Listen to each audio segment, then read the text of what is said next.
diferente. A lo mejor yo voy a pasar por alguna materia que la tienen clara y en el fondo van a perder un poco de oportunidades. Por eso, lo que prefieran. Si quieres, me preguntas eso, no hay problema. Bueno, te voy a aprovechar de contestar eso. Héctor, mira, Bernoulli es una fórmula que establece una relación entre alturas, presiones y velocidades. Ujú. Entonces, para que se cumpla Bernoulli, para que Bernoulli sea aplicable, se tienen que dar 3 cosas. Anota, 3 cosas. El circuito tiene que ser absolutamente cerrado, es decir, tiene que ser hermético, no tiene que estar expuesto al aire en ninguna parte, tiene que estar cerrado. Ya. Y por otro lado, en el fondo el fluido tiene que ser absolutamente compresible, por tanto tiene que ser homogéneo. ¿A qué se refiere bien con compresible, profesor? Disculpe. Déjame terminar. Ya. Y luego, lo otro importante es que el sistema debe estar a presión. No puede ser que esté por gravedad. Ya. O sea, así como la alcantarillado, por eso que no aplica para alcantarillado. claro, exactamente, y ahí es donde voy. O sea, alcantarillado no te funciona por ninguna parte, porque es un sistema abierto, Ujú. no está a presión, y el fluido, dado que no es homogéneo, tú cachai que es agua y excremento, no es homogéneo, entonces al no ser homogéneo no es compresible. O sea, tú lo puedes comprimir, pero no va a quedar a la misma presión todo. Entonces, ninguna de los postulados de Bernoulli se cumplen en el alcantarillado, por eso que no es aplicable. Entonces, la pregunta en el examen es, ¿se puede aplicar Bernoulli en alcantarillado? No, Y porque... algunas veces contestan, sí, se puede, y ahí es donde está malo, digamos. ¿Ok? Sí, profe, muchas gracias. ¿Tienen alguna otra pregunta, chiquillos? No tiene ninguna pregunta. Hola, Entonces, profe. Hola. Hola, ¿Me hola, escucha? Daniel. Sí, Profe, lo que pasa es que yo tengo una duda sobre gas, que fue ya, dale. donde no me fue muy bien. En cuanto a las presiones, Ya. yo bueno, yo sé que empezamos con una presión relativa de inicio y una presión relativa de término, ¿no es cierto? Sí, sí. Entonces, cuando yo parto en el trazado siguiente, la presión inicial en este caso, no sé, pongámosle el punto B, el trazado inicial es igual al trazado final del punto, digamos, del trazado anterior. No sé si me logro explicar. No te entendí, pero mira, toma un paint o algo y toma la pizarra y explica lo que quieres decir para que nos quede claro todo y poder contestarte exactamente lo que me estás preguntando, porque no te entiendo bien la pregunta. Ya, a ver, ¿cómo lo hago acá para...? Abajo dice, estás presentando, entonces pinchas ¿Ya? ahí, tomas un paint o alguna pizarra o algo y dibujas, y no hay problema. Ya, ok. A ver, ¿Profesor, me escucha? Sí. Buenos días, ¿cómo está? Ven, Matías, ¿tú cómo estás? Aquí andamos. Oiga, una pregunta, ¿esto queda grabado? No, pero me parece que hay algunos alumnos que graban con una aplicación que hay en YouTube, pero yo no lo sé grabar. Y lo que pasa es que si lo hacemos en Collaborate, no resiste, somos 90 personas en este momento, entonces no resiste. Me imagino que sí. Voy a googlear porque estuve googleando y parece que sí se puede. Déjeme ver bien. El otro puede ser, yo no lo sé, digamos, ¿eh? Puede ser que se pueda, pero yo no lo sé. Voy a ver. El otro que debe saber es el Francisco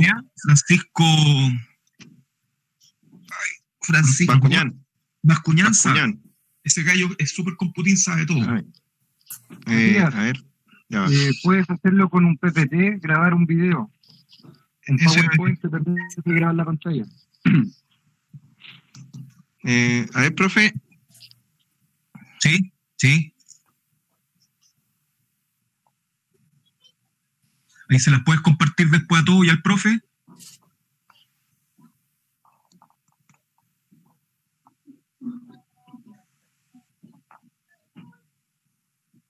Qué grande. Listo. Buena. Ok, súper.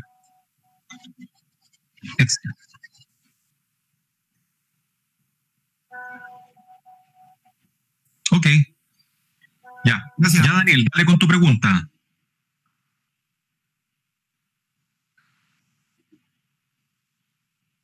¿Aló?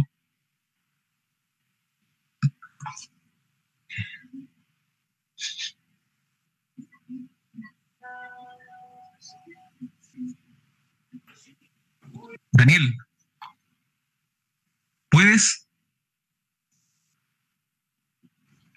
Profe, que dice que ha abandonado la sesión, probablemente se le cayó el internet. Ah, pucha, cae. ¿Pero ahí? ¿Me escuchas? Sí, te escucho. Estás con problemas de internet, Daniel.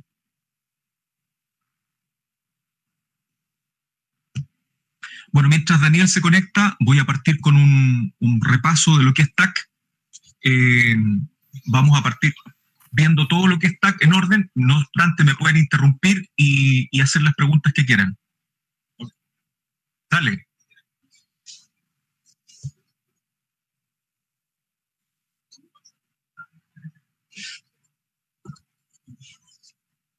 Sí.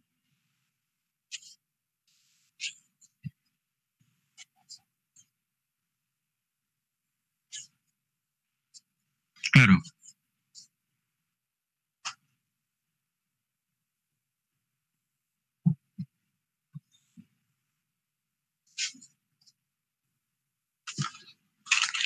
Daniel, o sea, Francisco, tu pregunta es súper importante porque me demuestra que no se ha entendido lo que se quiere.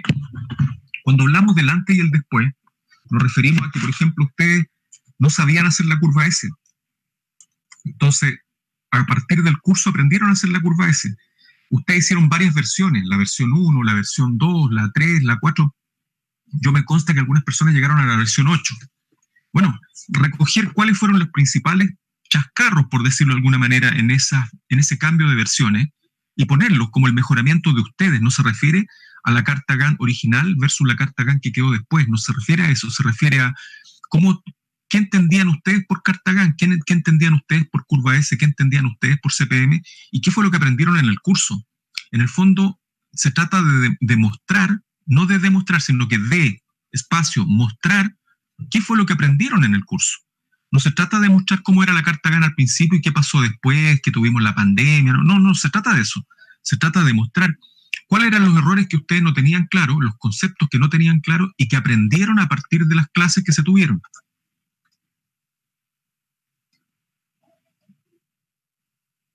Por ejemplo, antes alguno no sabía, por ejemplo, que los recursos se dibujaban en el eje de las Y. Ah, pucha, ok. Ahora ya lo saben. Eso es una cosa que es importante y se dice, digamos. O sea, si es que es el caso de ustedes, digamos. Si no es el caso de ustedes y ustedes aprendieron otra cosa, dirán lo que a ustedes les competa, digamos. Pero se trata de eso, de mostrar qué es lo que aprendieron, qué es lo que ganaron. ¿Se entiende? Y eso en todo, por ejemplo, en agua potable, en alcantarillado, en gas, en todo lo que ustedes quieran mostrar. Antes no sabíamos esto y ahora aprendimos. Por ejemplo, un tema interesante a mostrar es, por ejemplo, ¿se acuerdan que se midieron la inteligencia emocional? Supónganse ustedes que un compañero sacó un 55%. Bueno, y derivado de las clases online, derivado de que tuvo que compartir con otros compañeros, derivado de que de repente tenían que exponer, que hablar, hoy día si se toma el examen de inteligencia emocional, resulta que ya no tiene 55, tiene 75. Bueno, esa es una mejora del curso, ¿te fijas? En el fondo, toda esta intención, toda esta vorágine de cosas que hicimos, les permitió mejorar la inteligencia emocional y se puede mostrar. Miren, cuando partimos, los profesores nos tomaron un diagnóstico y nos tomaron una inteligencia emocional. Mi resultado fue que en inteligencia emocional saqué un 55 y hoy día, como test de salida, me está dando 75. Estoy inventando los valores, Francisco, para que me entiendas, digamos. Y en cuanto a diagnóstico, si hoy día me tomaran el diagnóstico, yo me acuerdo que me fue mal en el del WC, me fue mal en la curva S, me fue mal en esto, y todo eso lo aprendí. Ahí estás mostrando el antes y el después, pero no el antes y el después del proyecto, el antes y el después tuyo. ¿Qué fue lo que mejoraste a partir del portafolio? Porque acuérdate que el portafolio es mejorar las condiciones de entrada y tratar de igualarte a lo que tenía el promedio del curso. Eso era básicamente el portafolio. Entonces, lo que se pretende es que en el examen se muestre si eso se logró, si ese objetivo se logró, que era que se nivelaran las competencias que tenían originalmente. Ya.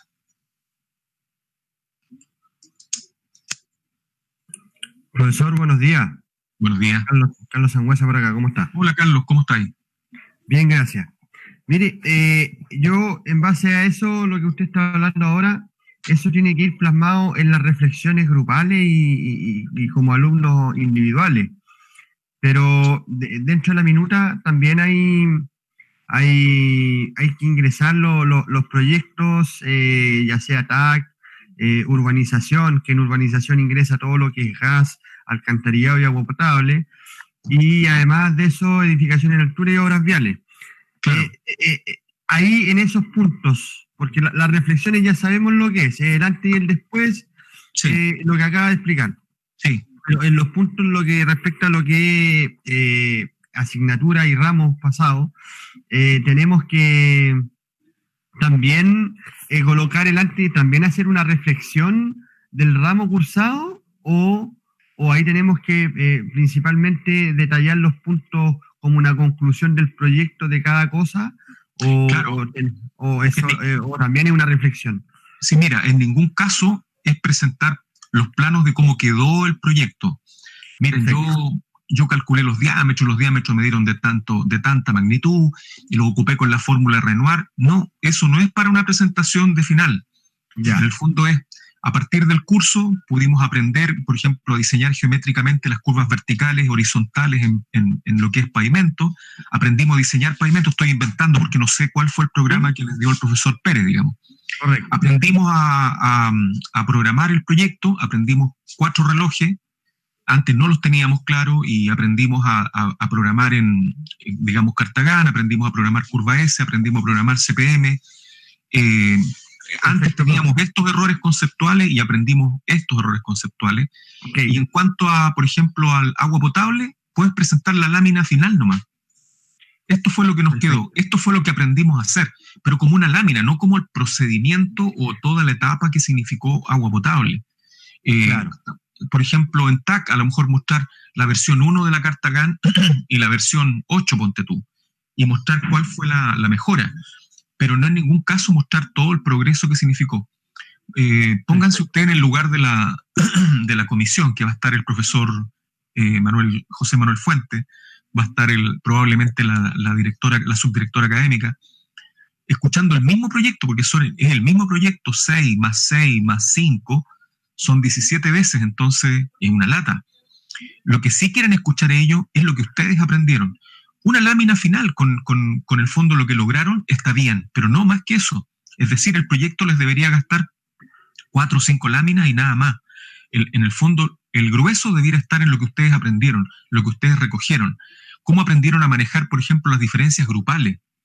Yo estoy seguro que en el grupo habían seguramente liderazgos fuertes, particularmente en el tuyo, Carlos, que está Mariano, estás tú, está yo, que todos en el fondo son súper buenos alumnos, y de repente tenían que discutir, chuta, no, pero es que esto hagámoslo así, esto hagámoslo así. ¿Cómo resolvieron esos problemas de liderazgo? ¿Cómo les sirve esto para la vida profesional? Esas son las cosas que importan. Y como les digo, respecto al proyecto, una lámina, pero sí indicar, todas estas cosas las aprendimos. No sé si me explico, Carlos. Sí, me quedó súper claro. Entonces, son reflexiones Sí. de lo aprendido, De lo aprendido. de todo lo que se aprendió por asignatura. Me queda súper claro. Gracias, profesor. Exactamente. Y ojalá, Carlos, yo no sé si tú tomaste nota de cómo te fue en el diagnóstico. De hecho, hay algunos grupos que me han preguntado por sus resultados. Entonces yo les he dicho... Yo lamentablemente tengo un 1 en el diagnóstico, porque no se pudo enviar. No sé qué pasó ese día, estaba con mal internet y no lo envié. Yo tengo un 1, así que mi crecimiento fue importante. Oye, pero en el caso del test psicológico, el test emocional, ese sí lo tienes, digamos.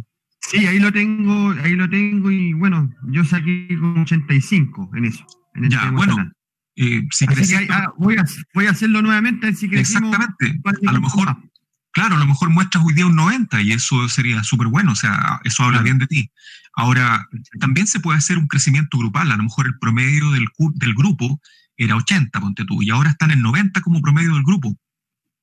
Porque yo sé que ustedes aprendieron a resolver sus diferencias y los trabajos de ustedes fueron súper buenos, digamos. Entonces, todas las cosas ventajosas que lograron ustedes en el grupo tienen que presentarlas, digamos, como cosas ventajosas, como cosas positivas. Perfecto. Ya, profe. Me queda súper claro. Okay. Muchas gracias. Ok. Chiquillos, ¿alguien tiene alguna otra inquietud? Profe, ahora sí, ¿me escuchas? Sí, te escucho. Ya, ¿me puede dejar como presentador, por favor?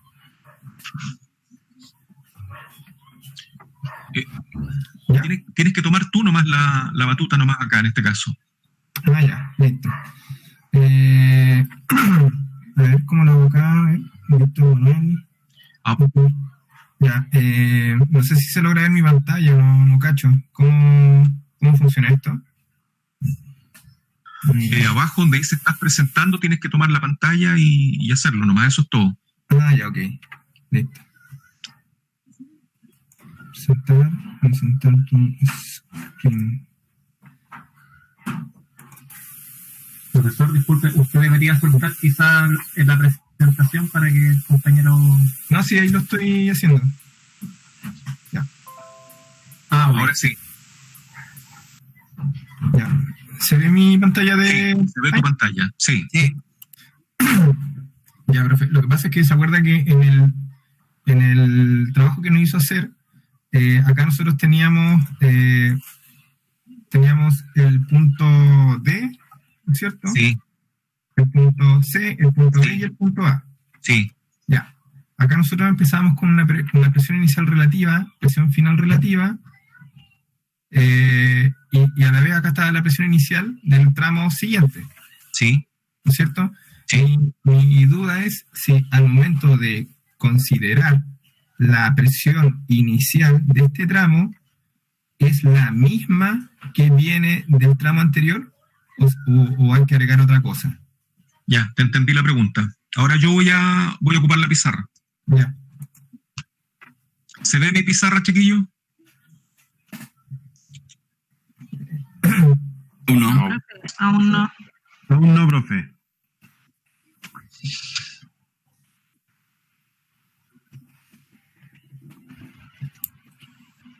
Todavía dice que el Daniel está presentando. ¿Tengo que dejar de hacer algo o no? Tienes que presentar. Ah, ya. Listo. Ya. ¿Ahora sí ven mi pantalla? No, profesor. No, aún no. ¿Se demorará un poco? Puede ser. ¿Y ahora? O vuelva a intentarlo, yo creo, profe, porque... Sí, no se ve. No está presentando el profesor porque abajo no aparece...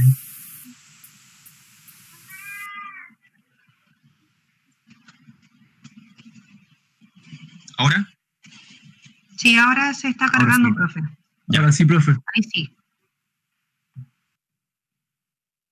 Bueno, ese es el problema que presenta Daniel, ¿verdad? Entonces, nosotros acá teníamos, me parece que D,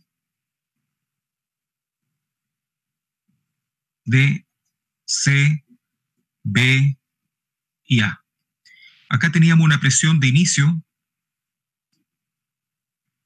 da lo mismo en cuanto, digamos, y acá teníamos una presión mínima requerida. ¿Están todos claros, verdad? Sí. Ya, entonces, en este tramo, en el tramo CD, teníamos unas casas, X casas. Acá, en este tramo CB, teníamos una cantidad de casas que era distinta, Y casas. Y acá teníamos en el tramo B, Z casas.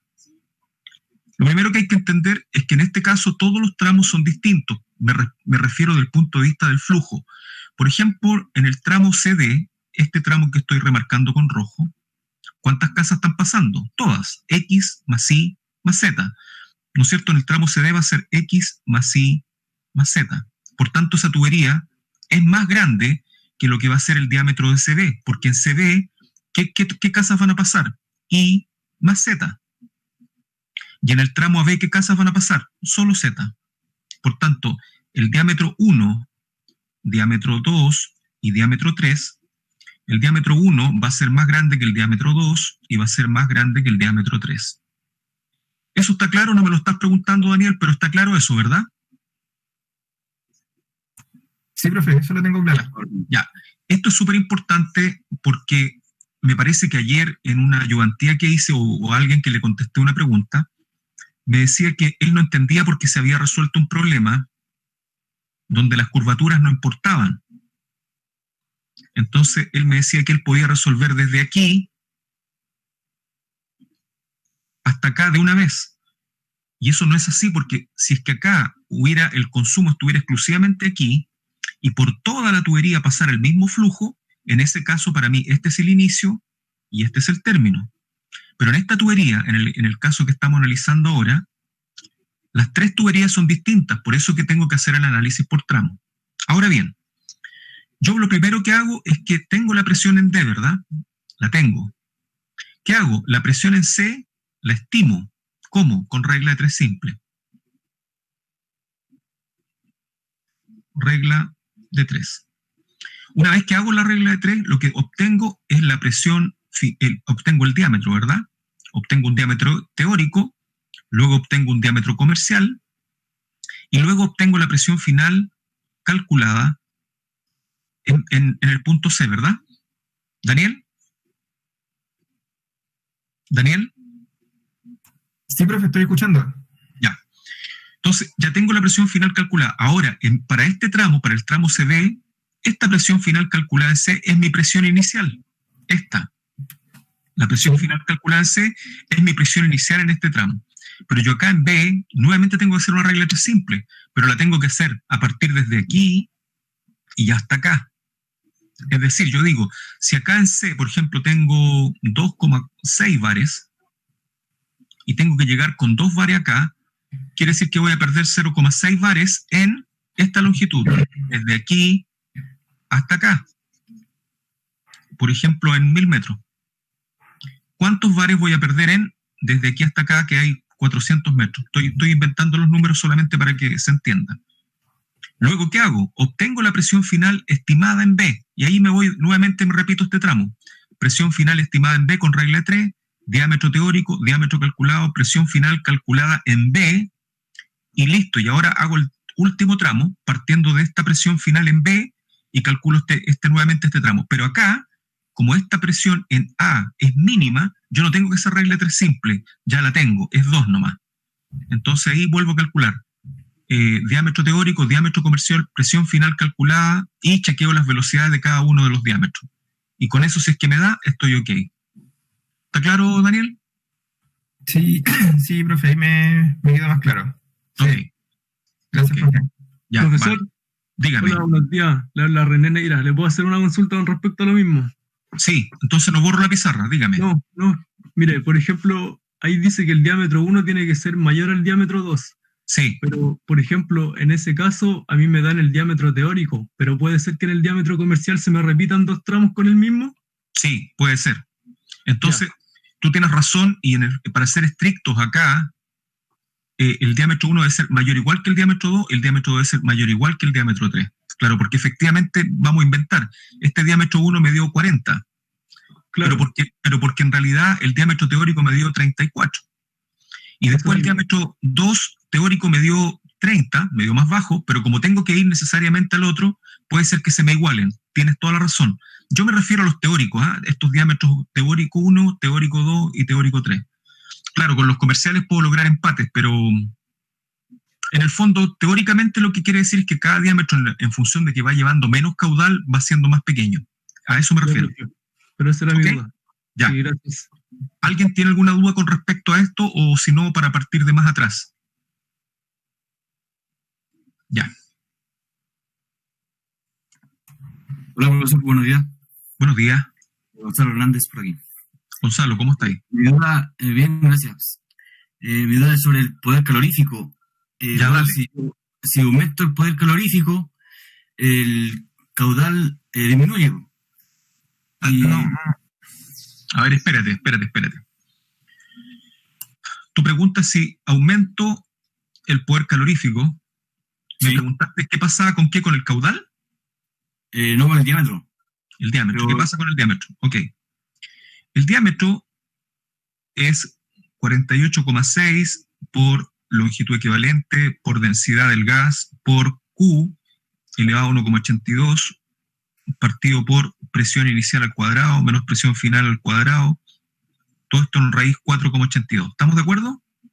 Sí. Ya.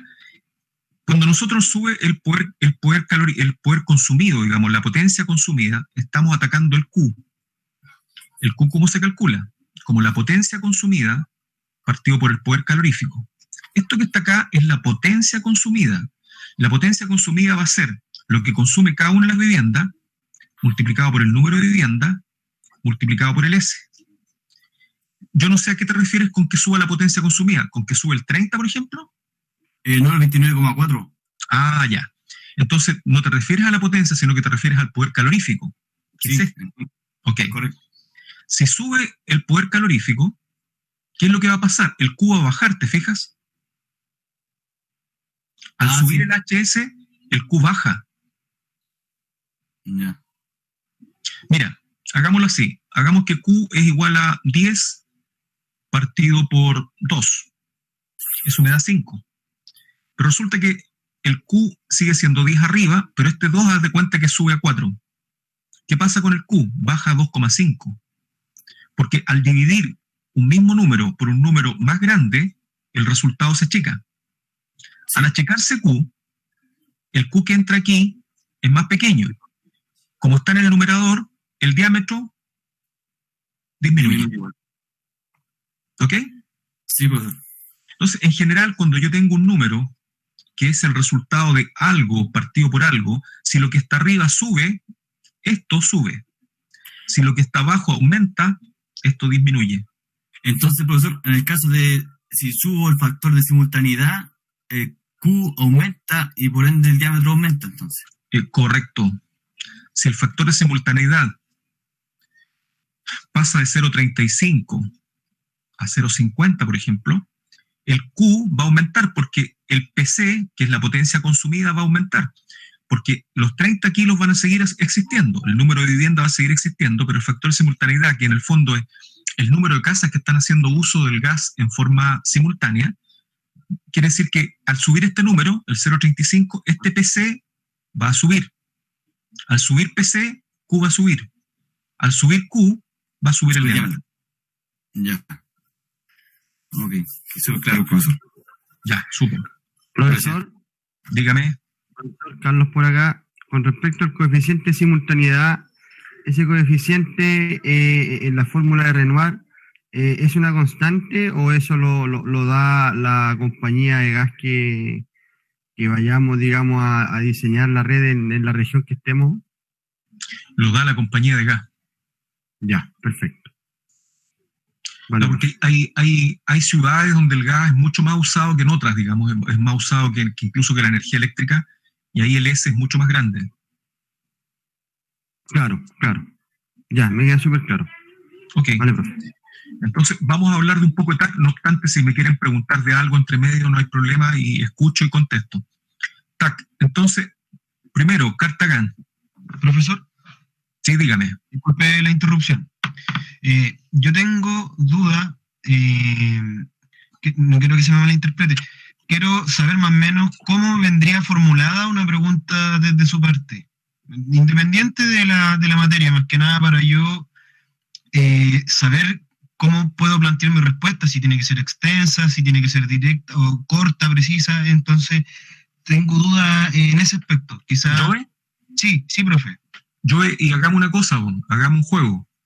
Dígame, ya. Quédate como alumno ejemplo, y te voy a hacer muchas preguntas de toda la materia. Así los alumnos van escuchando, te voy corrigiendo, te vas quedando claro cómo son el tipo de preguntas, y me Ya, sirve. Te sirve a ti, me sirve a mí, le sirve al curso. Ya, profe. ¿Te parece? Sí, profe. Obvio que sí.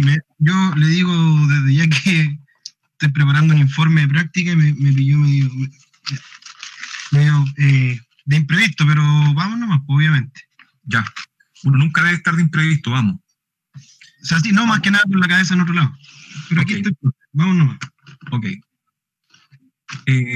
Dime, ¿cuáles son las diferencias entre todos los relojes que vimos en TAC? Que de todos los relojes obtenemos diferentes informaciones, profesor.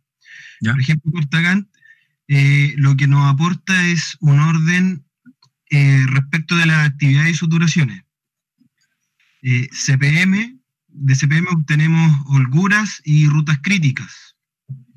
De curva S es un reloj, por lo que usted nos enseñó, es el mejor de los relojes porque es visual, o sea, nosotros lo vemos y podemos interpretar distintas cosas respecto de un punto determinado de la obra, contrastando, por ejemplo, la información de los avances en tiempo versus los rendimientos. En PERT, lo que estimamos, profesor, son las duraciones de las actividades, lo cual nos sirve para trabajarlas en los relojes anteriormente descritos, profesor. ¿Pero qué más PERT? ¿Qué hace más PERT? Con PERT también podemos obtener valores asignarle un valor de confianza al dato que obtenemos, calculando los parámetros de desviación estándar, profesor, y Z posteriormente. ¿Y para qué sirve eso? Nos da como dije, un parámetro de, ¿cómo decirlo?, de confianza del valor que tenemos. Si es un valor confiable, si hay que mejorarlo, para su posterior análisis, profe. Ok. ¿Qué sirve que la probabilidad me dé 35%? Usted me habla de la campana de Gauss, profe. No. ¿No? No. Del valor es un valor muy lejano a lo que se estima como normal, por decirlo de cierta manera. Sí, lo entiendo.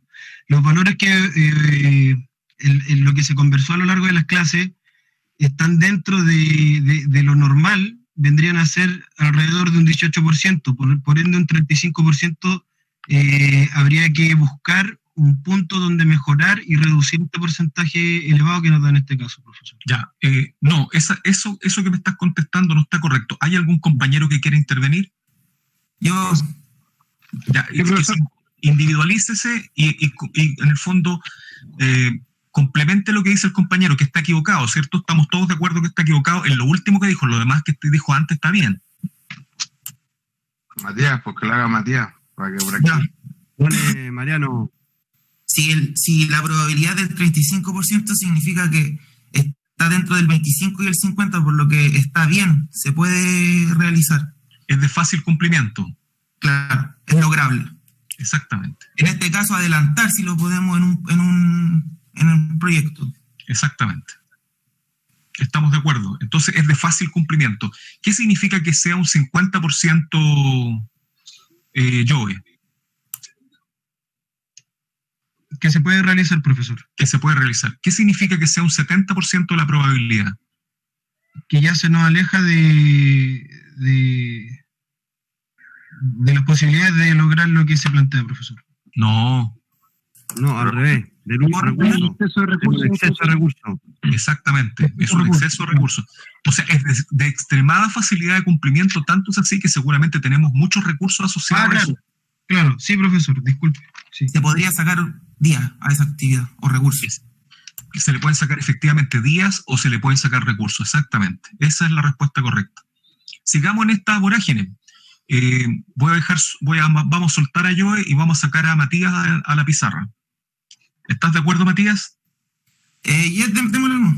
Ya, Matías, ¿cómo veo que en la curva S los recursos están bien usados, están correctamente usados? Bueno, con la curva ideal ya vamos a saber la distribución lineal y correcta de los recursos con respecto al tiempo. Si estamos cerca de la curva ideal, significa que estamos gastando los recursos de buena manera.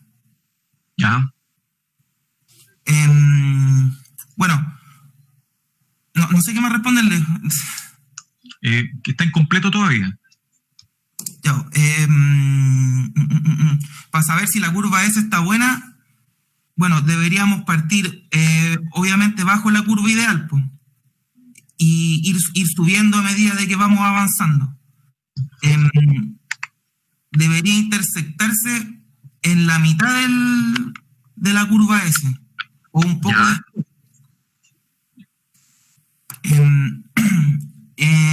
Y así vamos viendo que no estamos malgastando recursos, o vamos viendo si es que estamos atrasados o estamos muy adelantados, y con eso vamos viendo si vamos inyectando o sacando recursos.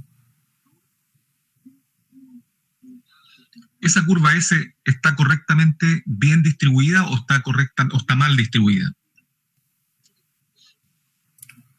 Así a simple vista está mal distribuida. Mira.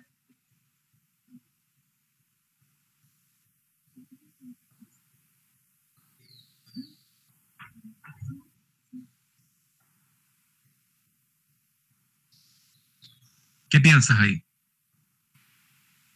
Ya, ahí sí, eso significa que se le está inyectando la mayor cantidad de recursos en la mitad.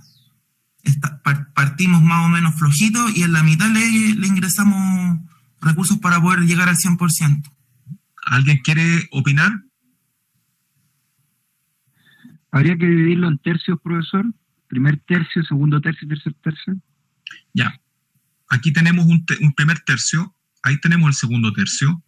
Efectivamente, en el primer tercio registramos esto. En el segundo tercio registramos eso. Y en el tercer tercio registramos esto. Si miramos las longitudes aproximadas de este pedazo y lo comparamos con la longitud aproximada de este pedazo y la longitud aproximada de este pedazo, esto es solamente una mirada, no se trata de medir con algún tipo de instrumento, sino que L1 se parece a L2, se parece a L3, y en este caso L1 sí se parece a L2, sí se parece a L3. Más encima, corta efectivamente en el 50%, es decir, cumple con todas las características para que sí, está bien distribuida. Vamos a hacer un mal distribuido. Profe, una pregunta que no tengo seguridad en algo. Dígame. ¿Tiene que ser en el 50% o en el 2/3 donde se tienen que inyectar los más recursos? No, pues, a ver, espérate un poco. Dime. Ya te voy a contestar esa pregunta. Este dinosaurio que dibujé aquí, ¿están bien distribuidos los recursos o están malos? Están malos. Están malos, ¿verdad? ¿Por qué? Porque el primer tercio, ¿dónde se registra? Chuta, se termina de registrar por acá. Ahí tenemos el segundo tercio y ahí tenemos el tercer tercio. Miren el L1, miren el L2, miren el L3. Si tiráramos la recta ideal, miren dónde corta. Me quedó mala esta, pero corta aquí, ¿se fijan? Y esto es como el 90% y este es el 10%. Ya. Entonces, si tiene que cortar, la pregunta tuya, Matías, fue... No tengo seguridad si es que tiene que cortar la curva ideal en la mitad o en 2/3. Ya. La curva ideal tiene que cortar en la mitad. Tiene que cortar en la mitad porque yo me tengo que fijar, como dijo Mariano, me parece, me tengo que fijar que hayan 3/3. El hecho de que ya corte en la mitad me habla de que efectivamente hay un primer tercio, hay un segundo tercio y hay un tercer tercio. Entonces, cuando corta en la mitad, yo me doy cuenta que en el fondo ya mi riesgo disminuyó, porque yo durante el primer 50% voy siempre por debajo de la línea ideal. Si ustedes se acuerdan de su proyecto, eran 1.400 horas hombre en 140 días o en 100 días, no me acuerdo bien, 100 días. Entonces la pendiente a ustedes les daba 14 horas hombres por día. Entonces esa pendiente ustedes la llevan durante todo el rato, 14 horas hombres diarias, hasta ahí. Pero aquí, al inicio, en el primer tercio, van aumentando la pendiente, parten con 6 horas hombres día, después parten a 7 horas hombres día, 8 horas hombres día, y por aquí, recién en este punto, pasan a tener 14 horas hombres día. Y después, desde este punto en adelante, pasan a tener 15 horas hombres día, 16 horas hombres día, y aquí empiezan a llegar nuevamente a 14 horas hombres día y paran. Okay. ¿Sí? Entonces, tiene que cortar en la mitad. Entonces, si usted nos plantea esta misma pregunta, si yo veo que el gráfico así pintado está en la mitad, significa que está correctamente distribuido. Claro. ¿Profesor? Sí. Sí. Te escucho. ¿Alguien me habló? Consulta? Dígame. Con respecto a lo mismo, lo que pasa es que... Sí, hola, profesor. Lo que pasa es que con respecto a los dos gráficos que mostró, el primero que está bien distribuido, en nuestro caso de seguimiento de programación, se parece bastante al que es programado, donde nosotros ahí, en el proyectado, nosotros hacemos que calce con que la curva ideal corte el 50%, etcétera. Pero en el real, bueno, la distribución de los recursos no los podemos hacer nosotros, porque fue dictado por el avance semestral de cada clase. No hicimos nosotros una reprogramación, entonces se parece más al primer gráfico, o al segundo, el que estaba mal distribuido. Entonces la curva ideal no necesariamente corta en el 50%, como lo explicó de 90 días. En ese caso, ¿qué pasa con esa situación? O sea, no significa que está malo, porque finalmente es lo que sucedió en el semestre. Bueno, no tendríamos cómo mejorar eso. Exactamente. Hacemos nosotros la comparación de curva S de antes y después y decimos que nuestra pendiente curva ideal al principio, no sé, era 27 y en la segunda era 17, y que no intersecta el 50% no significa que está malo, sino que es lo que dio, ¿no? Exactamente. Ya. Es correcto lo que tú dices, Mariano. Ahora bien, miren, en el caso de, voy a poner la siguiente situación.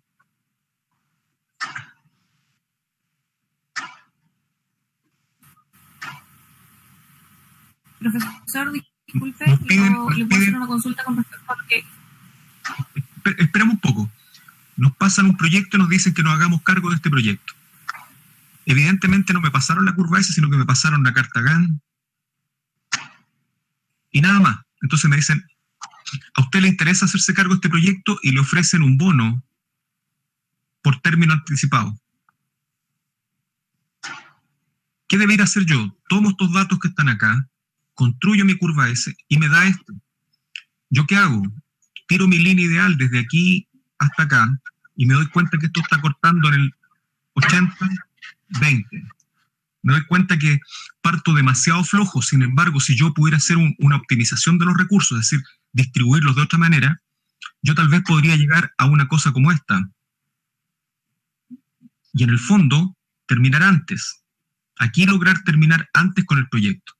Es decir, partir de una manera mucho más exigente que lo que estaba en el proyecto original y terminar antes. Y eso me permite que esto que está acá en gastos generales, ese ahorro de gastos generales, una parte de eso se convierte en mi bono. Yo por eso que puedo decir a este proyecto lo tomo, porque evidentemente estoy aquí dándome cuenta que esta curva S que estaba originalmente planteada estaba mal. Y yo puedo ponerla de otra manera para que en el fondo juegue a mi favor. ¿Cuál es la pregunta que me iban a hacer? Hola, profe, buenos días primero. Buenos días. Lo que le quería consultar, bueno, era básicamente eso mismo que está explicando ahora, que podía, si tenía ese problema que plantea en este caso el compañero, podíamos tomar el proyecto y reprogramarlo, distribuir de otra forma los recursos y recalendarizar en este caso tal vez para poder hacer que nuestra curva S quede más armónica.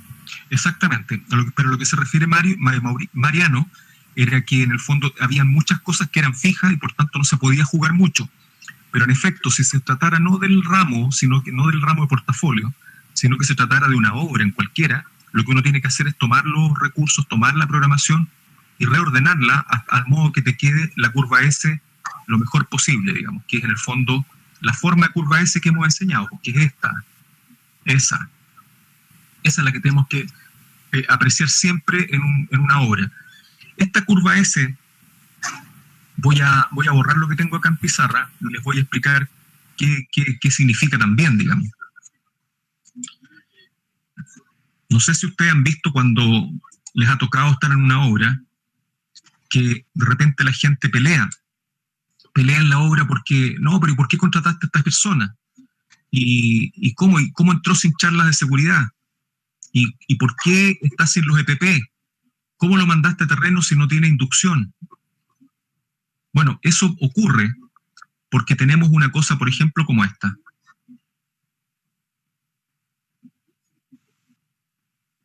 Ahí está tremendamente exigida al principio y muy relajada al final. Entonces, si yo me doy cuenta, cuando yo hago la programación de recursos, reviso la programación de recursos, me voy a dar cuenta que en el fondo esto es insostenible, esa pendiente es insostenible.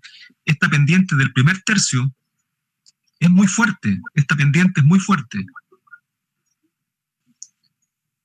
¿Qué significa eso? Que hay discusiones, que hay despidos, que hay accidentes, que hay trabajos mal hechos, que hay robo, que hay pérdidas de materiales, que hay pérdidas de vida. Eso es lo que yo visualizo en esa pendiente tan fuerte que hay ahí. Si yo esa misma curva la hago mucho más así, y logro que mi curva ideal corte aquí en el 50%, esto se van a reducir. ¿Qué trae como consecuencia? El señor Juan Pérez, alumno de portafolio, se hace cargo de una obra, corrige la programación, logra una curva S como esta y va a ser elegido el mejor administrador. Va a terminar el proyecto en tiempo. Va a ganar luquita. Él y el proyecto, él y la empresa. Y eso es la clave del éxito.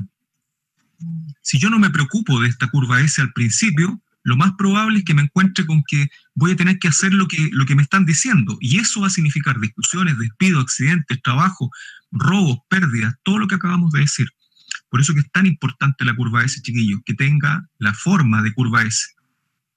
Ustedes debieran poder incluso escribir con esta curva S. Si ustedes dicen ahí C, aquí debe decir Silvia. Ok. Sigo con las interrogaciones. Estaba Matías Torrejón adelante, ¿verdad? Profesor. Dígame.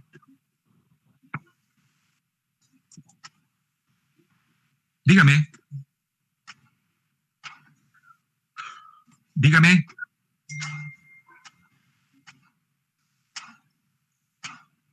Dígame. Profesor, disculpe, con respecto a ese mismo ejemplo, ¿cuánto sería un tiempo prudente?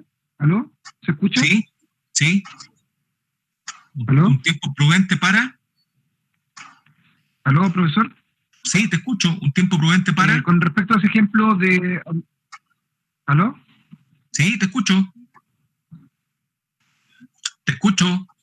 Un tiempo prudente para generar esa reprogramación de curva S en el caso de tomar un proyecto de edificación. ¿Aló? Va a tener que ver con la duración del proyecto. Si el proyecto, por ejemplo, es un proyecto de un año... ¿Profesor? Sí, te escucho. Yo escucho. Profe, es que el compañero a lo mejor está desfasado. Por eso ya. Eso, o sea, el tiempo prudente para que... Mira, yo pienso que no debería ser más allá del 3% del plazo total del proyecto. O sea, tú puedes reprogramar en el primer 3% del proyecto total. Si tienes un proyecto de un año, digamos en 365 días, en los primeros 10 días tienes que estar haciendo una reprogramación. De lo contrario, ya se hace muy cuesta arriba después hacerlo. Ya, chiquillos, ¿quiere cambiar a alguien de interrogado? Profe, me quedó una duda, Natalia Stromilic por acá. ¿Ya? Me quedó una duda respecto a cuando le preguntó, parece que a Matías, no me acuerdo, ya lo mismo, por PET, y viendo en los porcentajes. ¿Ya? Eso me dejó un poquito de duda. Yo tenía como noción de que cuando la probabilidad era menor a un 25%, era muy difícil de lograr. Sí. Que cuando fuera un 50% era difícil de obtener. No. O sea, perdón, fácil de obtener. Y Sí. cuando era menor a 65, ocupaba como ahí los excesos de recursos. Eso está correcto, ¿verdad? Sí, pues. Sí, claro. Cuando la probabilidad... Me confundí, parece que cuando el compañero había dado como vuelta alguna respuesta, entonces ahí me ya. Cuando la probabilidad es menor a 25%, es de difícil, imposible cumplimiento. Uh-huh.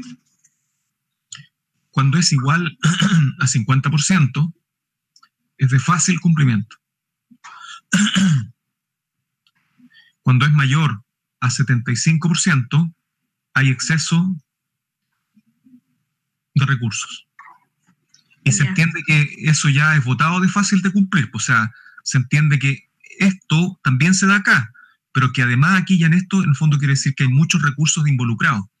O sea, tienes que hacer un hoyo y hay dos máquinas. O sea, con una podrías haberlo hecho, pero hay dos. Entonces, saca una. Eso es lo que te está diciendo, digamos. ¿Sí? Sí, lo comprendí, profe. Ya, ok. ¿Alguien quiere seguir siendo interrogado? Yo, bien nomás. Ya, Matías. Vamos a seguir con PERT. Dime, ¿qué pasa cuando tenemos una desviación estándar tremendamente alta? ¿Qué pasa con la probabilidad?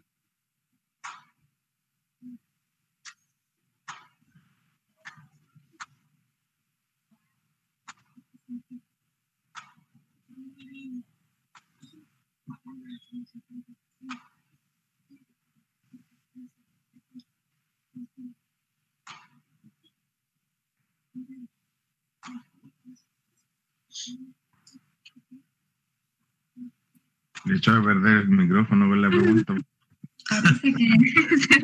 lo tenía apagado. Sí, lo respondí. Ya. Si Z es muy elevado, significa que tenemos mayor incertidumbre en la actividad. Perdón, si la desviación estándar es muy alta.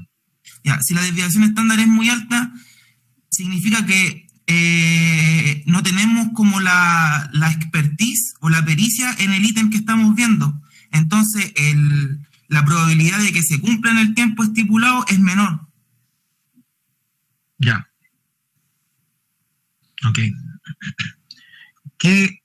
¿Cuál es la diferencia entre riesgo y criticidad, Matías? Cuando hablamos de criticidad, hablamos de que no tenemos holgura. ¿Ya? Y cuando hablamos de riesgo, significa que no tenemos la pericia en la materia que estamos viendo. Pero no tienen relación alguna entre los dos. Ok. ¿Puede darse, Matías, que haya una actividad riesgosa y crítica? Sí. Ok. ¿Puede darse que sea sin holgura, y a su vez riesgosa? Claro que sí. Y eso es más peligroso aún. Ok. ¿Qué pasa si el Z de una actividad que yo estoy consultando me da 5? ¿Qué probabilidad es? 100%. Muchas gracias, Matías. Está súper bien en TAC. Súper bien en TAC. Déjamelo nomás. Sigamos. Pasemos agua. Ok. Grande, Matías. Dime, ¿cuáles son las fórmulas de los ingenieros que yo puedo usar para efectos de asumir la rugosidad en agua potable? ¿Cuáles son todas las ecuaciones? ¿Me la puede repetir, profe? ¿Cuáles son todos los ingenieros que puedo ocupar para evaluar la rugosidad en agua potable? Darcy y... Weisbach. Sí. Es que son nombres medio complicados. Espérame, Darcy Weisbach. Darcy Weisbach. Ya. Me hace reír, viejo. Ya, Darcy Weisbach, ¿quién más? El Hassel y William. Hassel William, te salió como Hansel y Gretel. Claro, es que son nombres complicados, no me lo sé muy bien. ¿Y el otro? Ay, espérame. Yo te voy a ayudar, Chessy Manning. Ya, eso es en agua potable. Me lo tengo que aprender mejor.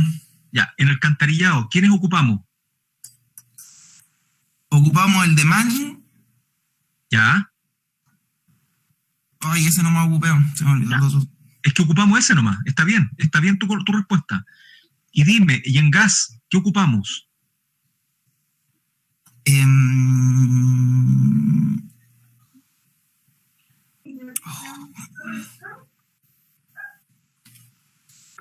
No lo recuerdo, profe.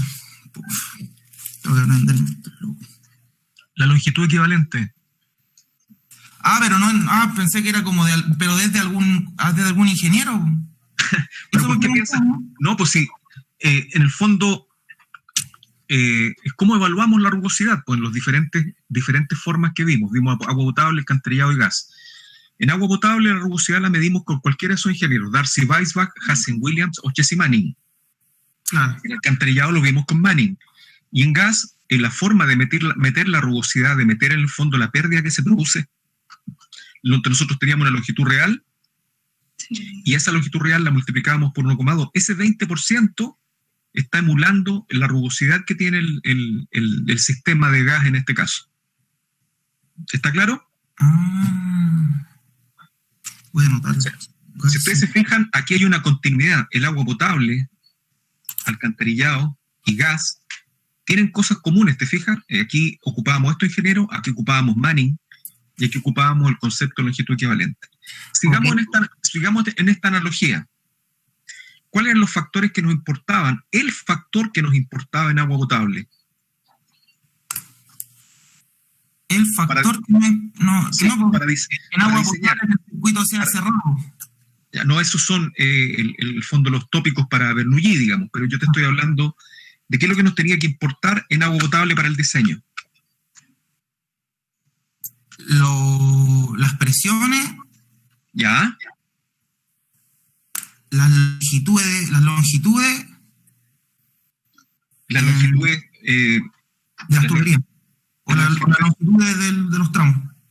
¿Alguien quiere corregir al compañero? El parámetro de cálculo para agua potable es que los MCA no deben ser inferiores a 15 MCA o mayores a 20. O sea, presión y nada más. Presión. Ok. Alcantarillado. Tendría que ser entre 0,3 y 5 Ya. ¿Pero el parámetro de diseño está preguntando, profe? Claro. ¿Qué sería? La velocidad. Okay. ¿Y en gas cuál sería? La velocidad. La velocidad. Pongámosle nombre. La presión en el caso agua potable, ¿cuánto sería? 15 en el último nodo. Columna de agua, ¿no es cierto? En un nodo. Sí. El más favorable. Correcto. En velocidad, en alcantarillado, ¿qué sería? 0,3. Muy bien. 0,3 metros por segundo. Ya. Es correcto. ¿Y acá? ¿En gas? Menor a 15 metros por segundo. Exacto, que tiene que ser menor a 15 metros partido por segundo. Eso es porque si no, el gas se transforma en líquido, ¿verdad? Exactamente. Si queda arriba, se licúa. Ok.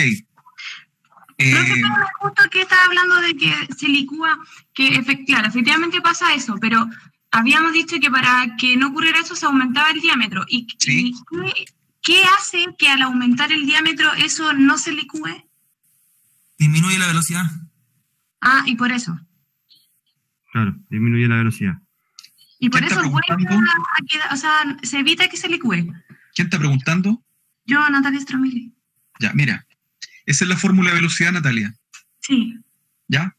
¿Qué pasa si aumenta la velocidad? O sea, ¿qué pasa si aumenta el diámetro, perdón? Va a bajar la velocidad. Baja la velocidad. A mí me está dando, por ejemplo, una velocidad, me está dando 17 metros partido por segundo. ¿Qué tengo que hacer? Aumentar el diámetro. No tengo nada que hacer con el Q, porque el Q es nomás. Pues el Q tiene que ver con el poder calorífico, tiene que ver con las casas, tiene que ver con el consumo de esas casas. O sea, aquí no tengo nada que hacer. La presión final ya me dio. Por tanto, lo único que me queda es jugar con el diámetro. Si yo aumento el diámetro, como está en el denominador, la velocidad va a bajar. Sí. Por eso es. Ya, pero yo pensaba que era por algo de que si se licuaba o no, ¿qué hacía que no se licuara? Eso era. No, lo que pasa es que el gas... Esa era mi pregunta, que por qué al ser mayor a 15 metros por segundo se licúa y qué afectaba en que el diámetro se aumentara para que no se licuara. Ya, eso es química, Natalia. Yo no tengo idea, yo sencillamente como hombre de las obras civiles, yo lo único que sé es que sobre 15 metros partido por segundo se licúa, digamos. Ya. Ahora, la razón orgánica que ocurre en la molécula del gas a sobre 15 metros partido por segundo, no tengo idea. Pero lo que yo sí sé hacer es que si yo subo el diámetro, consigo que la velocidad baje. Pero la razón del por qué le pasa eso sobre 15 metros por segundo, te estaría mintiendo, te estaría chamullando, Natalia, si te contestara por qué pasa eso. Que al aumentar, o sea, que al bajar la velocidad evite que se licúe, porque en el fondo si sobre 15 se va a licuar y vamos a bajar la velocidad es porque no se debe licuar. Claro. Pero claro, algo debe ocurrir ahí, químicamente. Pero es algo químico, ¿te fijas que no? Ya. ¿Seguimos? Sí. Ya. Esto está claro, ¿verdad? Sí. Ok. Don don Matías, ¿cuáles son los postulados de Bernoulli? Que tiene que ser un circuito cerrado, funciona por gravedad. No, perdón. Tiene que ser un circuito cerrado. Sí, funciona por gravedad. A ver, espera. Postulado. El líquido tiene que ser compresible.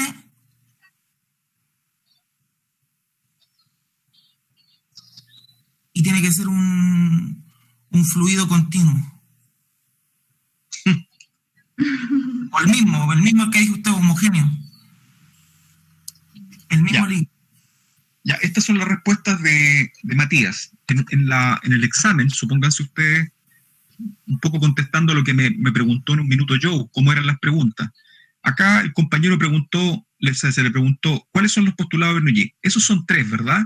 Y hay que contestar los 3 para tener la correcta. Es que yo contesté 2, tengo 2/3. No lo contestó, o sea, tiene que tener los 3.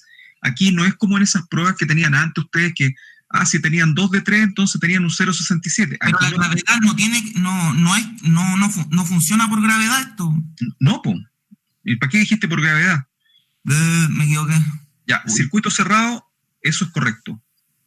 2, en presión. Tiene que estar en presión. El sistema tiene que estar en presión. Y 3, el líquido o el fluido que estamos transmitiendo debe ser compresible. Miren ustedes, estos son los 3 postulados de Bernoulli. En agua potable, ¿qué pasa? ¿Es circuito cerrado? Sí, porque hacemos bucles. Y si no hiciéramos bucles, de alguna manera también es cerrado. Ok. En presión, sí, en presión está, porque incluso tenemos 15 metros columna de agua en cada nodo, así que evidentemente está en presión. Se cumplen los 2 primeros. Y es compresible, claro, porque sí, para que esté en presión, el fluido tiene que admitir compresiones, digamos. Entonces, también cumple con que está en compresión. El agua potable cumple, pero miren el alcantarillado. ¿Es circuito cerrado? No. Porque el ducto va así, miren. Y aquí hay aire. Aquí hay agua. No es lleno, no es agua lleno. Entonces, en circuito cerrado, no. Presión, no. Compresible, no. ¿Por qué? Voy a dibujar algo muy cochino acá. Un poco de agua, tiene cosas, tiene agua, tiene cosas, y este fluido no es homogéneo. No homogéneo. Por tanto, al no ser homogéneo, no es compresible. O si lo someto a una presión, esa presión no va a ser igual en todo el rango del fluido. Por tanto, no cumple con ninguna de las características para que yo aplique Bernoulli. ¿Cómo podría ser hecha esta pregunta el día del examen? Se pregunta de la siguiente manera. Alumno, ¿puedo aplicar Bernoulli para saber con qué velocidad voy a salir en el alcantarillado? No. El alumno va a contestar, sí, usted tiene que... Malo. Porque no se puede aplicar Bernoulli en alcantarillado. Y la respuesta es así.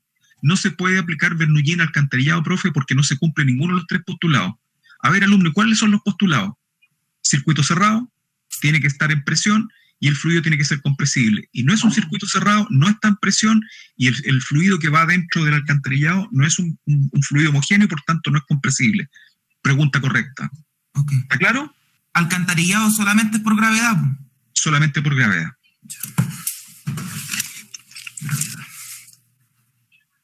¿Estamos? Sí. Ya.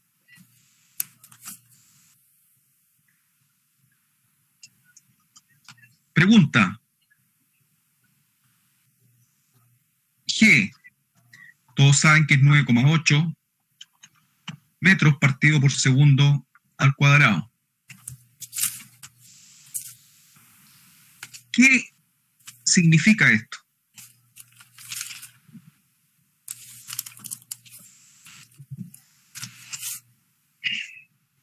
¿Qué significa eso? Sí. Que aumenta cada segundo 9.8 metros.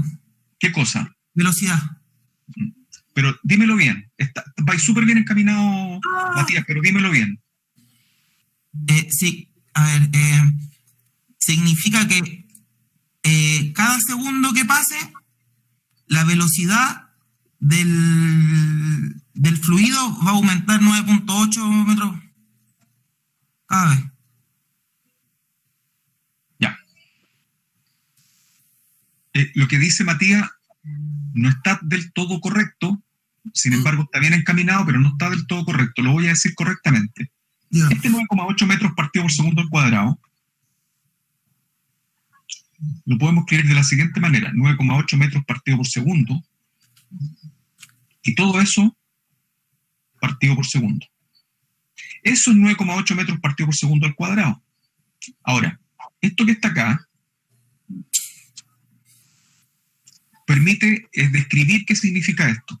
Significa que si acá tenemos un cuerpo, aquí tenemos un edificio, y aquí estamos nosotros chacoteando, y tiramos un objeto, y tiramos otro objeto, este es el objeto 1, este es el objeto 2.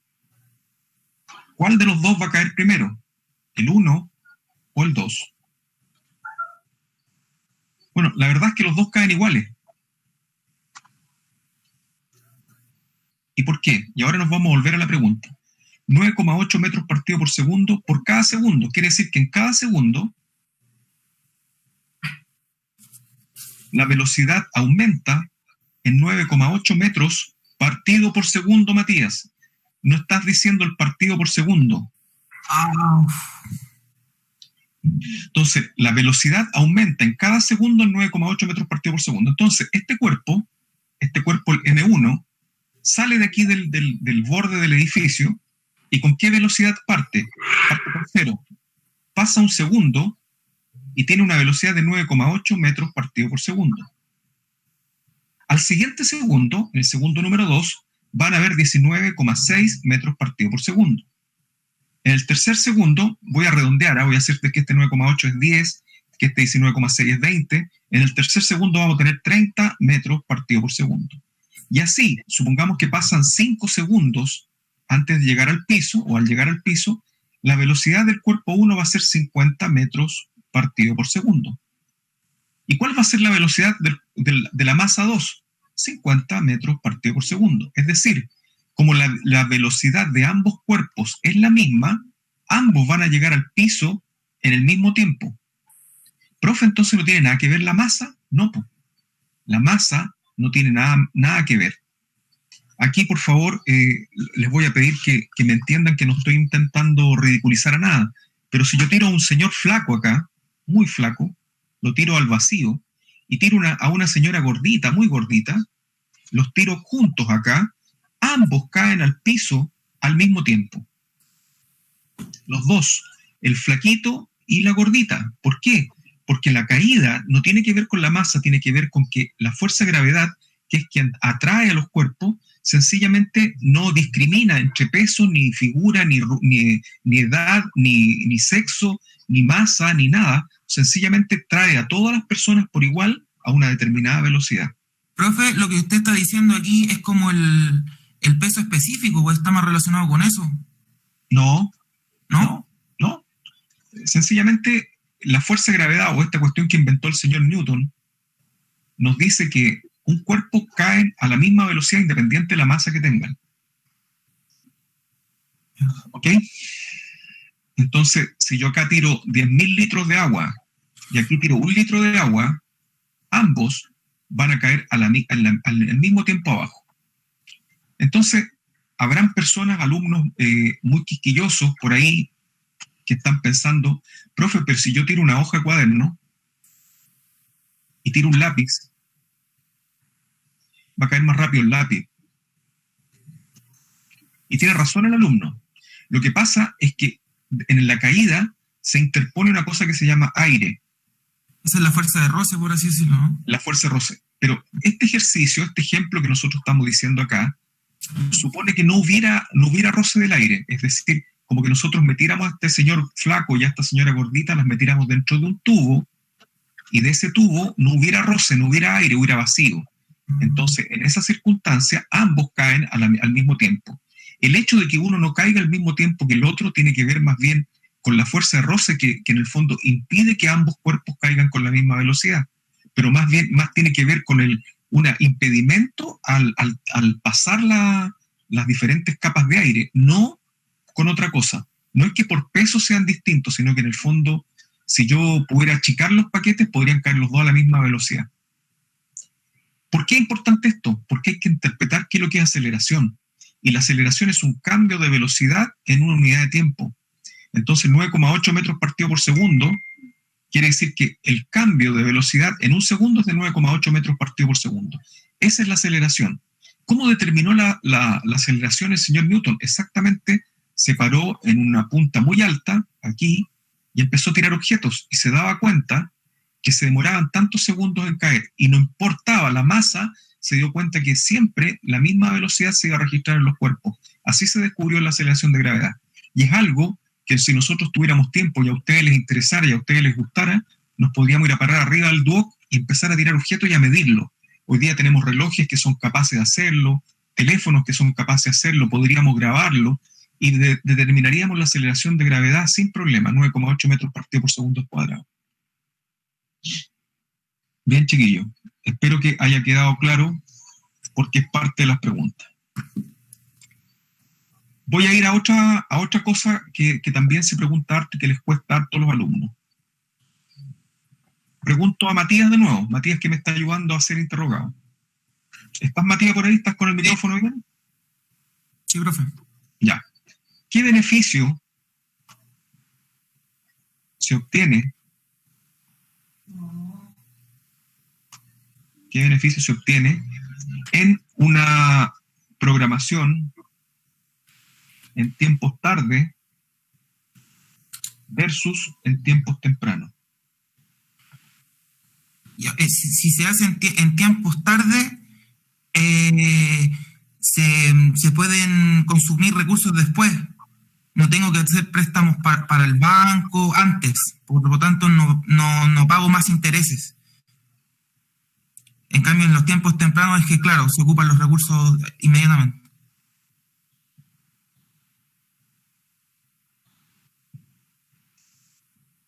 Ok. En una pregunta, en tiempos tempranos y en tiempos tarde, ¿qué curva S termina primero? Esta, hagamos de cuenta que es en tiempos tempranos. ¿Y la tiempos tarde por dónde va? ¿Por abajo, por arriba y dónde termina? Los tiempos tarde estaría por debajo. ¿Ya? Y terminaría...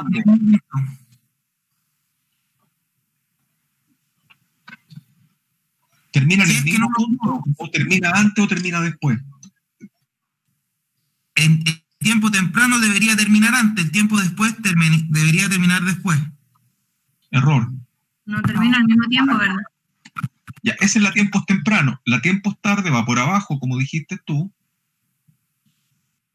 pero termina exactamente. Ah, pero si le dije el mismo punto me hizo dudar.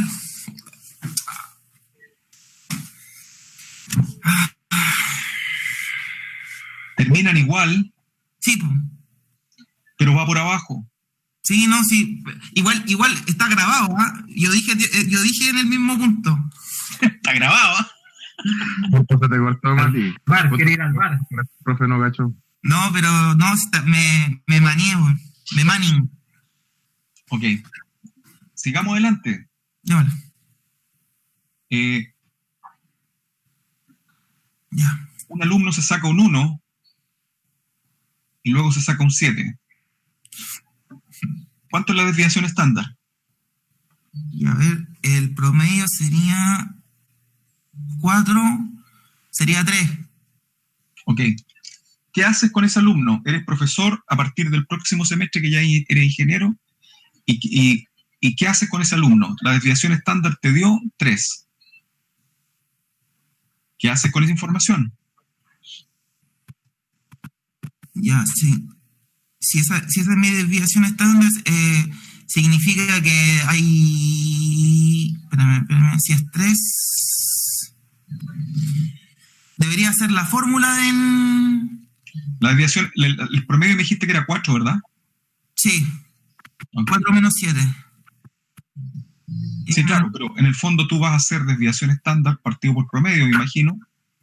tú buscas que esto sea menor a 20 y por tanto esto te da 3 partido por 4, te da 75%, ¿verdad? Sí. Entonces tú me dices eso, profe, es súper alto. Entonces yo voy a hacer... Ahora, si es muy alto, deberíamos enseñarle más a este niño. ¿Ya? ¿Cómo lo medimos? ¿Cómo lo medimos? Si es 75% significa que este cabrito... Requiere otra evaluación, Mati. Claro, ya requiere otra evaluación. Ya, cuando teníamos, ¿se acuerdan? Esto, miren. Empiezan a mezclar las materias, chiquillos. Es como agregar un nodo, ¿no? Exactamente. ¿Se acuerdan cuando teníamos esta situación? ¿Cómo olvidarlo? Ya.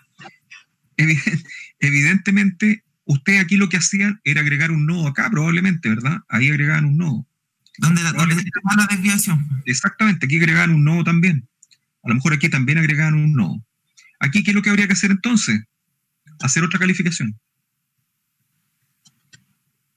Porque este alumno que tiene desviación estándar 3, ¿cierto? 3, siendo que es muy alta, yo al sacarle una tercera calificación, puede ser que me dé esto, miren, 1, 7, 7. Vale.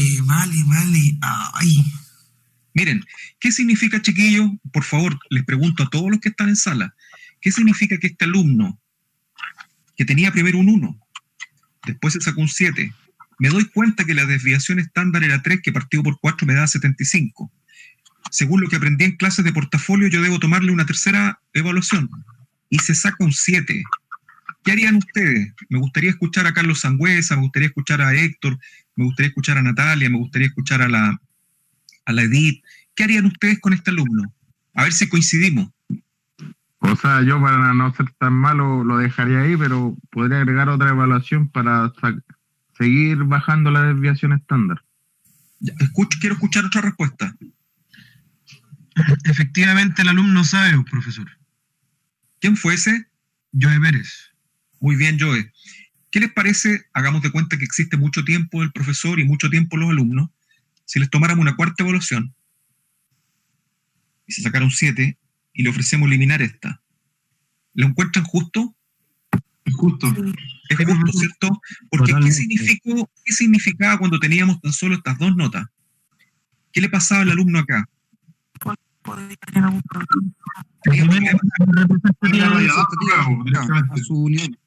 Exactamente, aquí lo dejó la polola, perdió la pega, ¿cierto? Lo echaron de la casa, no estudió por alguna razón. Tenía un montón de problemas. Bueno, ¿y qué pasó?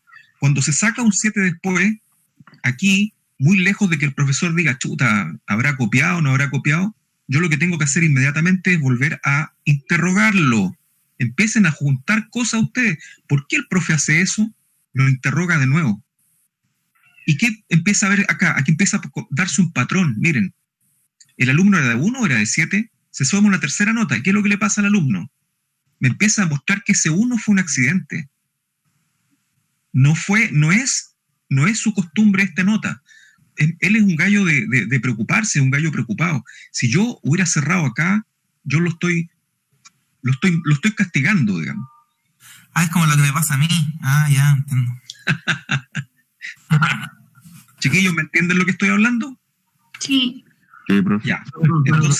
Entonces, cuando nosotros hacemos una prueba, esto por favor no lo tomen como en las puras pruebas, estoy hablando en términos generales, o sea, alguien se equivocó, hagámosle otra pregunta. Lo más probable es que a veces cuando esta pregunta está mala, logramos que el tipo esté nervioso para esta, y en el fondo tenemos que tener cuidado cómo hacemos estas preguntas. Tal vez aquí cuando notamos que esta pregunta se contestó mal, derivado de nervio, tenemos que darle un poco de piso al alumno para que en el fondo le digamos, quédate tranquilo, tú sabes, qué sé yo, y esta pregunta va a ser mucho más parecida a lo que él es. Y luego te hacemos otra pregunta. Por algo hay 4 preguntas en el portafolio. Miren, 1, 2, 3, 4. No es coincidencia, no es azar, es que en el fondo se está aplicando lo que hemos aprendido en el curso. ¿Por qué se agregan nodos? ¿Por qué se agregan notas? porque necesitamos una muestra más grande, chiquillos. Entonces, esta materia no es que, tenemos que agregar nodos porque sí, tenemos que agregar nodos porque necesitamos más información. Más representatividad, esa es la idea. Exactamente. Esa es la palabra. Se aumenta el espacio muestral de los datos. Exactamente. Qué bueno que hizo esta pregunta, profe, porque, claro, pues si uno lo imagina solamente lo que estamos haciendo. Exactamente, o sea, la idea es que acá ustedes vinculen, cuando enseñamos la desviación estándar entre 1 y 7, lo conecten cuando lo hicimos con los nodos, lo conecten cuando lo hacemos en PERT. En PERT también sacamos desviación estándar. Y en el fondo acá es donde nos damos cuenta de esto que pasa acá. Bien, voy a seguir un poco en esto.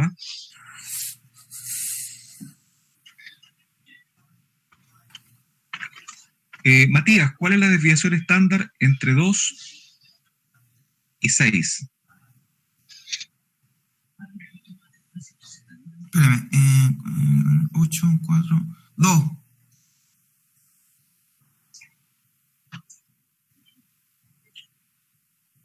¿Cuánto es el promedio?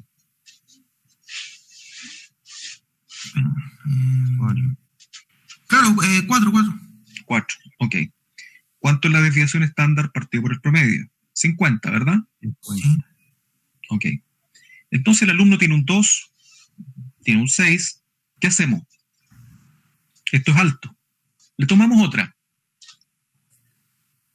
¿Estás de acuerdo? ¿Ya? Ya. Y se saca un 2. ¿Qué hacemos? Primero, antes de hacer nada, ¿qué estamos pensando en este momento?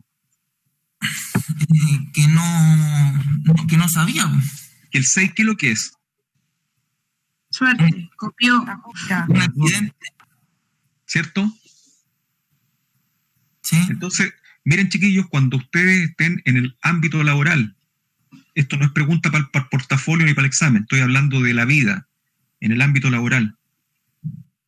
Miren, no importa cuando yo me equivoco en una, lo importante es que no pase esto, miren. Puras malas. Si yo me equivoco y tengo aciertos y tengo errores, no pasa nada. En el fondo, equivocarse es posible, está dentro de lo predecible, está dentro de lo que tiene que ser. Eso es, cuando yo nunca me equivoco es porque no estoy haciendo nada. El que nada hace, nada teme, dicen. Bueno, equivocarse es posible. No hay que ocultar los errores porque es raro. No hay que temer a equivocarse porque es normal. Entonces, cuando una persona siempre trae trabajos perfectos, llama la atención. Ojo, siempre uno tiene que darse cuenta de lo que está pasando alrededor de uno. Los trabajos de los compañeros. Uno tiene que darse cuenta de las cosas que están pasando.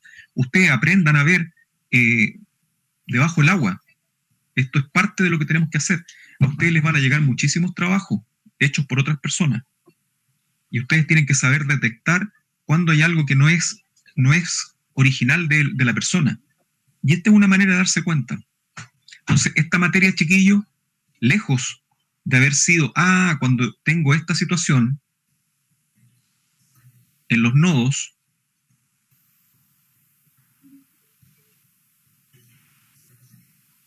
¿quiere decir que acá tengo que agregar un nodo? No, esta cuestión es mucho más profunda.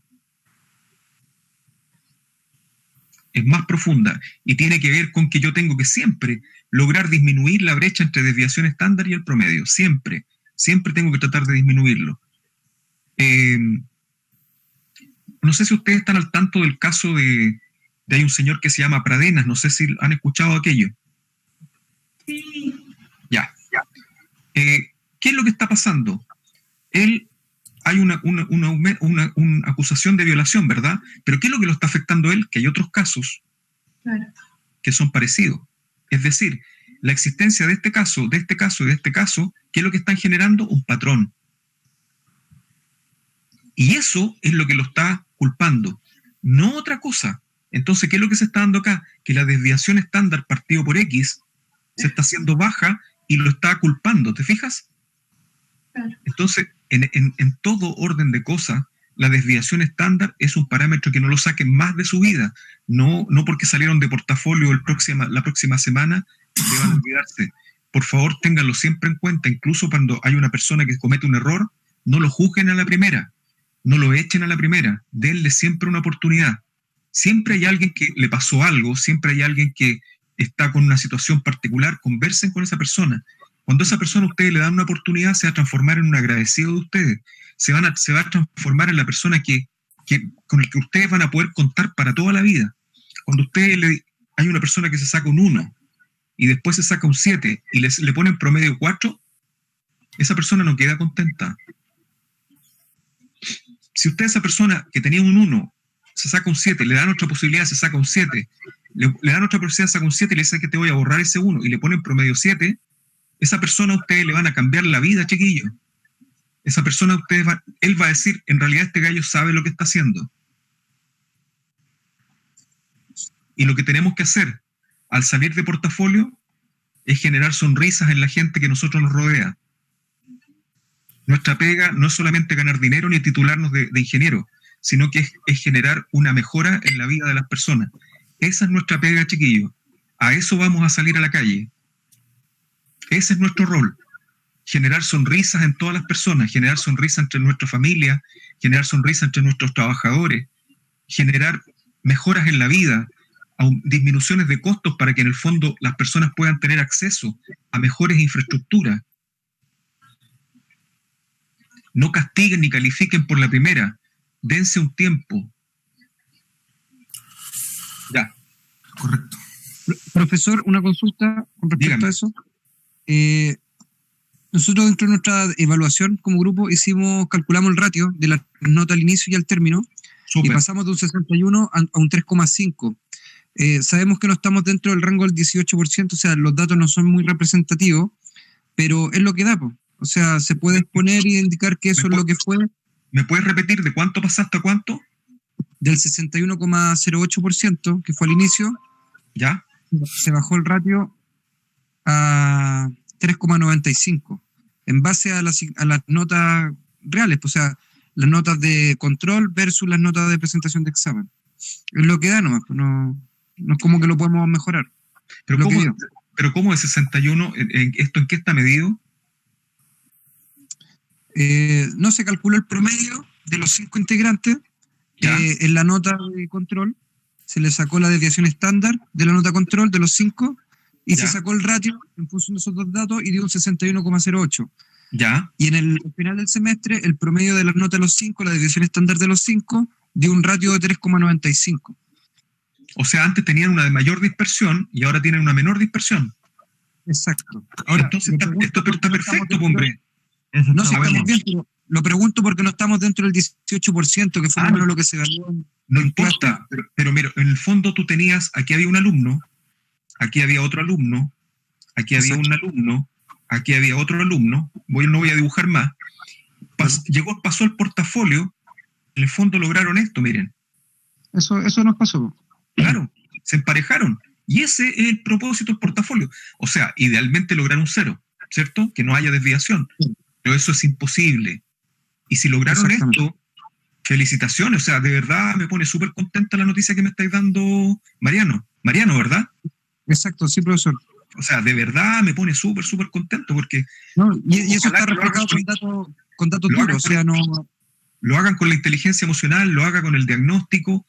La verdad es que ese es un súper buen resultado. O sea, de verdad no he escuchado otro adelanto de esto, más que este que tú me estás diciendo, Mariano, y de verdad me pone súper contento. O sea, es lo que tenemos. Creí que no iba a lograr nada haciéndolo online, pero si tú me estás contando que lograron eso, chuta, happy. O sea, en la realidad nomás, pues, por eso lo preguntaba, tenía la duda porque son los datos duros y es la información que da, pues, o sea, fuera de la interpretación, es lo que no. Perfecto. O sea, y ahí tenía la duda, así que eso está dentro de lo correcto. Está buenísimo. Sigamos, chiquillos, porque nos quedan 24 minutos, aprovechémoslo a concho, ¿les parece? Ya vamos.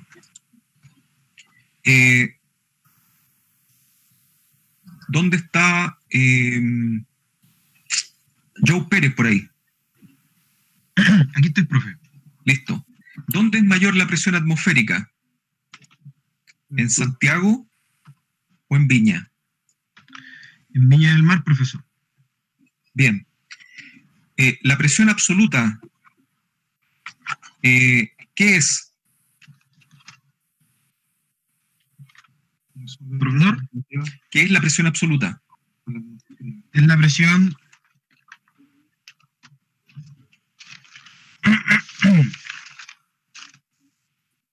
relativa más la presión atmosférica, profesor. Bueno, trata de buscar cómo definirlo sin tener que ir a la ecuación, digamos, pero está bien para esta vez. Pregunta. Yo tengo que calcular esto, mira. Aquí voy con una presión, sé que tengo que llegar con una presión X acá, y tengo que calcular aquí la presión estimada, ¿verdad? La presión estimada, ahí. Y lo hago con regla simple, ¿verdad? ¿Lo hago con las longitudes equivalentes o lo hago con las longitudes reales? ¿Y por qué? En este caso, profesor, los resultados serían iguales, calculando tanto todo el tramo con longitud equivalente o con la longitud real.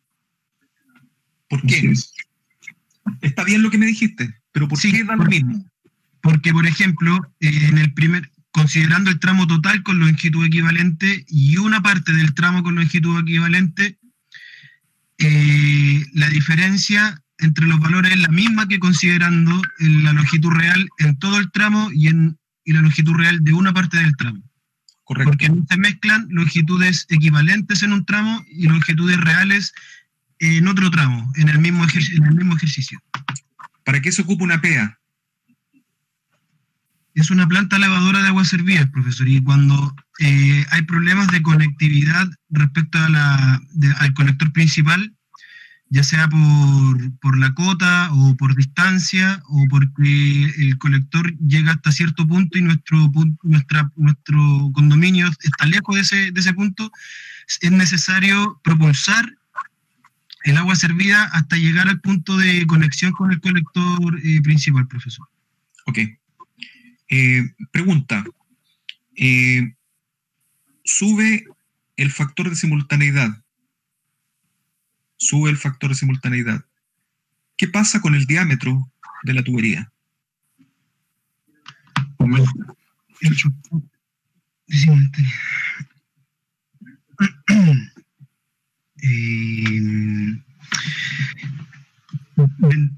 El factor de potencia consumida, profesor, vendría a ser mayor también, profesor.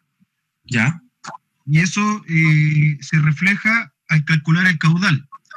Y al calcular el caudal, profesor, y tener un valor mayor en el caudal, tiene directa incidencia con el diámetro de la matrilla, que el caudal se ocupa en la fórmula de Renoir, en el numerador de la fórmula de Renoir, lo que nos da un diámetro mayor.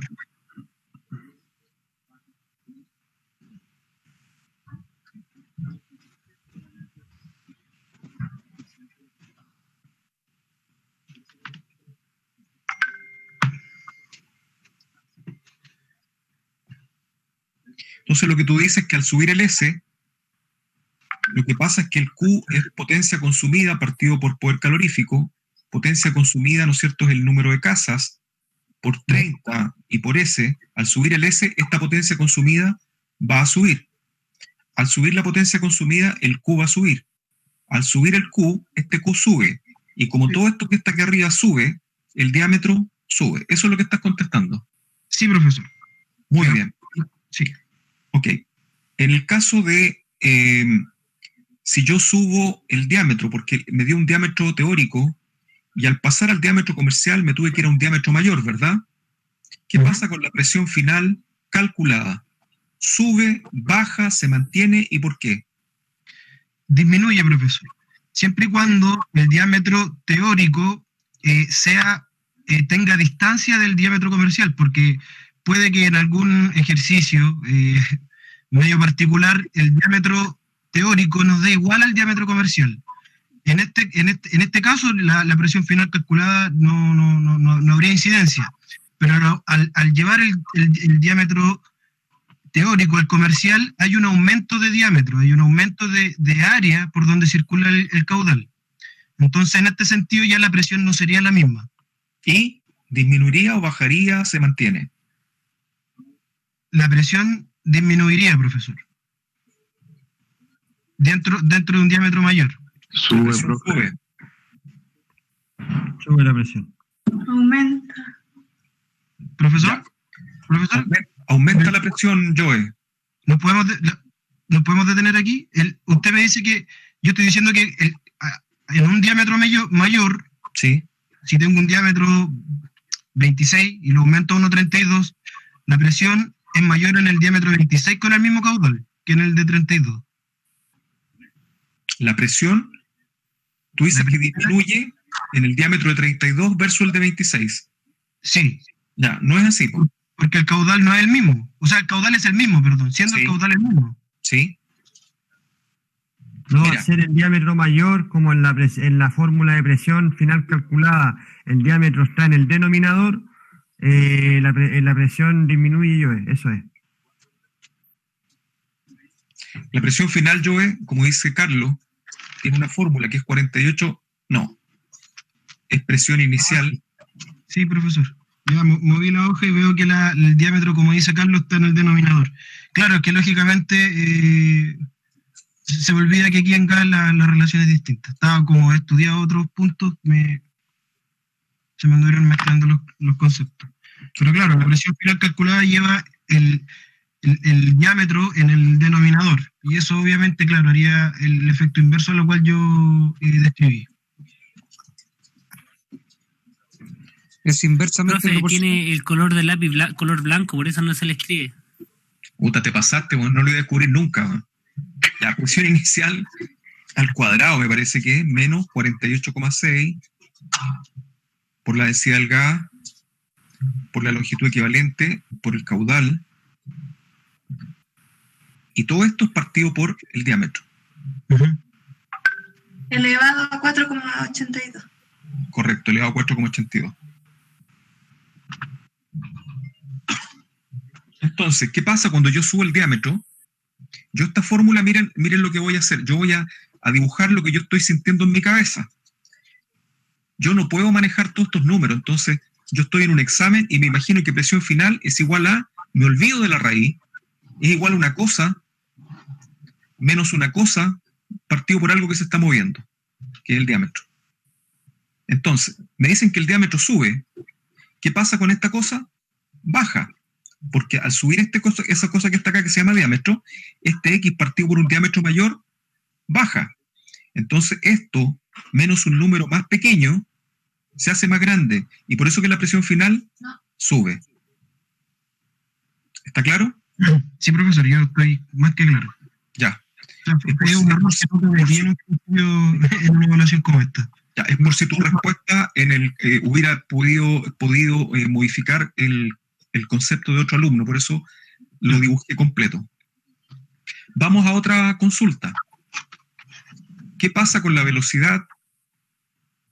¿Qué pasa con la velocidad si el diámetro lo disminuyo?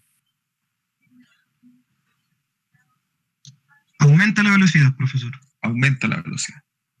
Vamos a explicar por qué. Velocidad igual a 354 Q partido por presión final multiplicado por diámetro al cuadrado. ¿Verdad? Entonces, si aumenta el diámetro, en este caso si disminuye el diámetro, hace que este cociente que está acá aumente, y por eso que la velocidad aumenta. Esa es la razón. ¿Está para todos claro? Sí. Ok. Sí, profesor.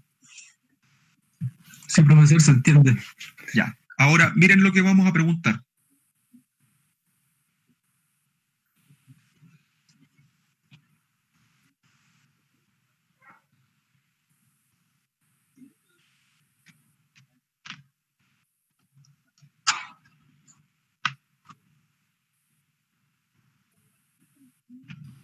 ¿Dónde la velocidad del alcantarillado es mayor? ¿B1 o B2? B2. B2.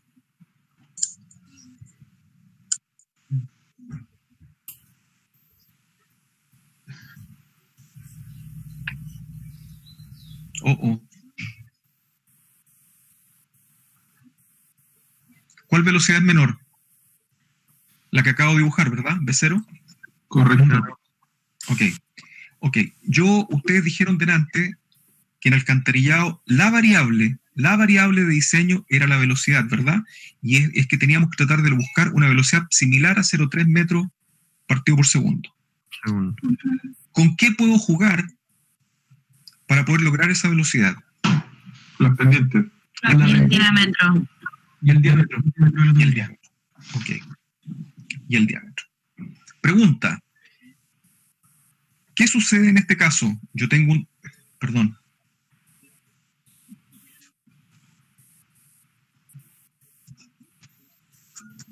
Yo tengo esta figura.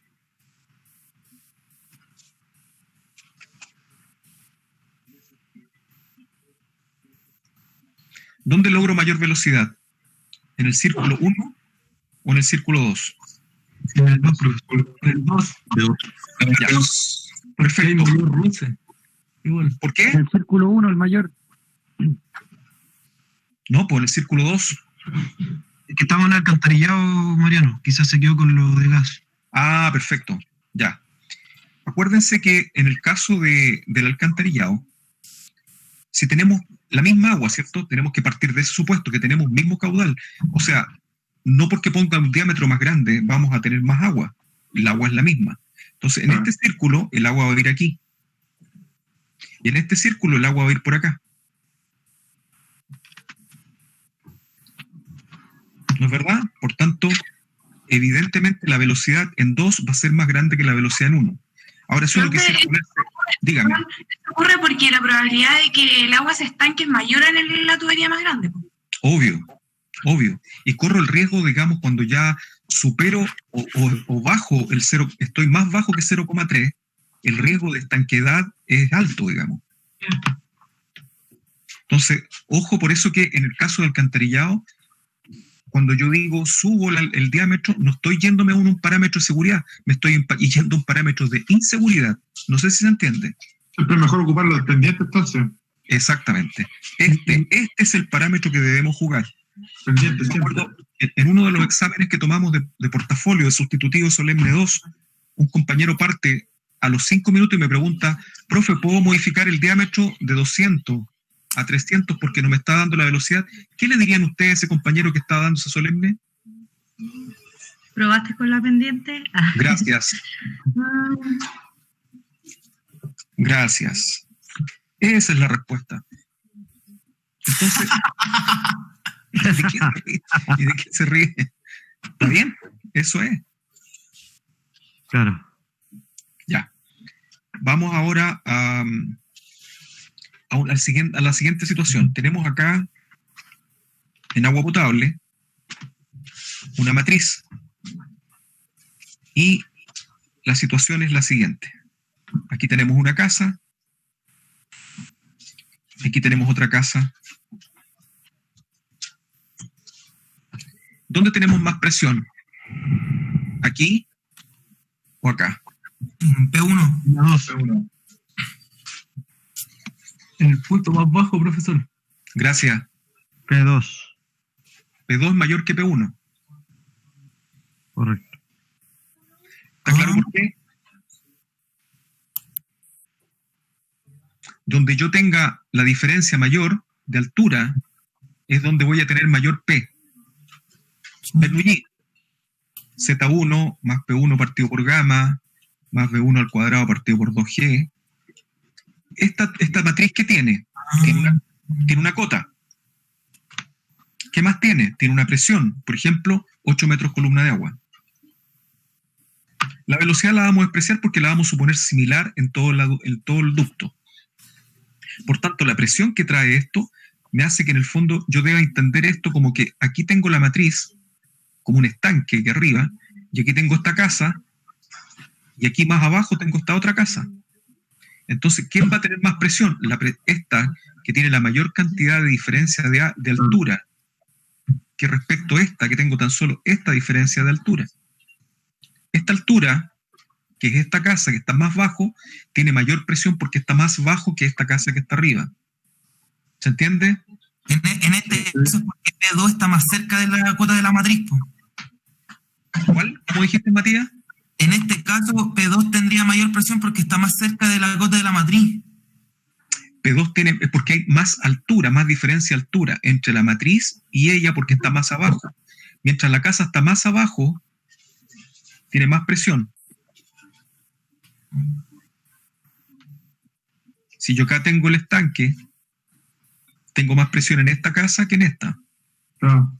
Tiene que ver más con la altura del estanque que con la altura de la... Exactamente. Hay que transformar esa materia. Entonces, el colector tiene que subir a una cámara.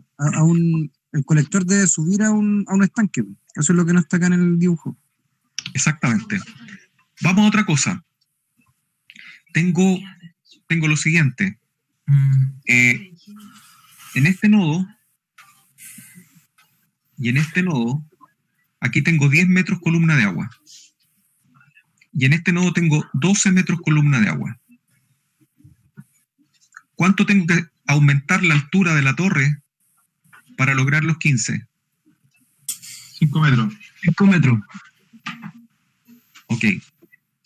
¿Cómo me afecta que yo aumente estos 5 metros en la velocidad que hay aquí con acá? En el nodo más favorable llegaríamos a los 15 metros columna de agua y el otro llegaríamos a 17 metros columna de agua. Ya, pero ¿cómo afecta la velocidad que hay de agua de aquí a acá? ¿Afecta la velocidad? No. Aumentaría. No afecta la velocidad. Se mantiene. ¿Se acuerdan ustedes en EPANET? Depende del diámetro de la tubería también.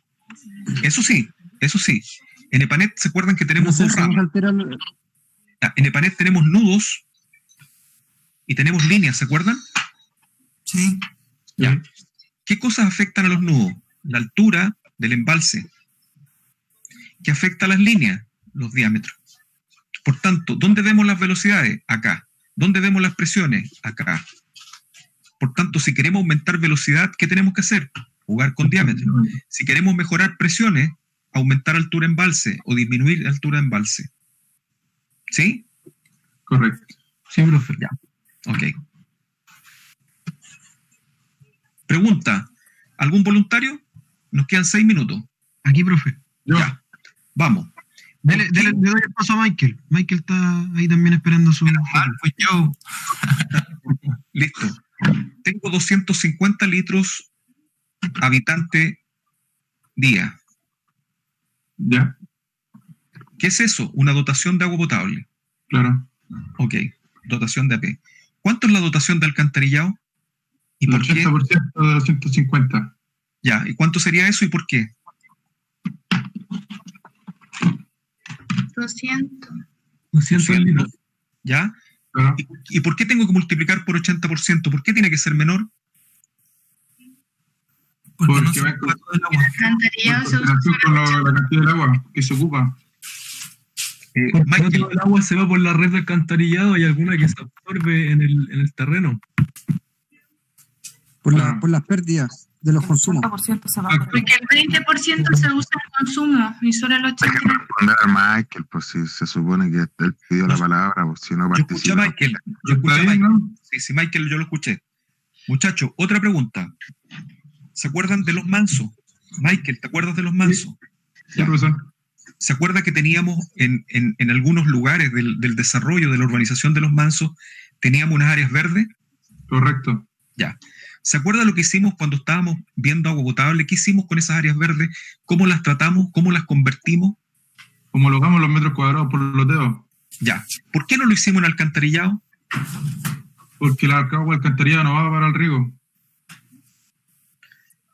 Chiquillos, que les vaya súper bien el martes, el miércoles y el próximo sábado respectivamente. Les deseo lo mejor de los éxitos.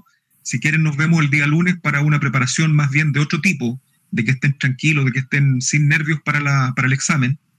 Y bueno, si quieren alguna pregunta en particular ese día lunes, no hay problema. Pero veo bien a los que se atrevieron a contestar. No obstante, hay como 80 alumnos en este momento en sala y solamente hablaron no más de 10.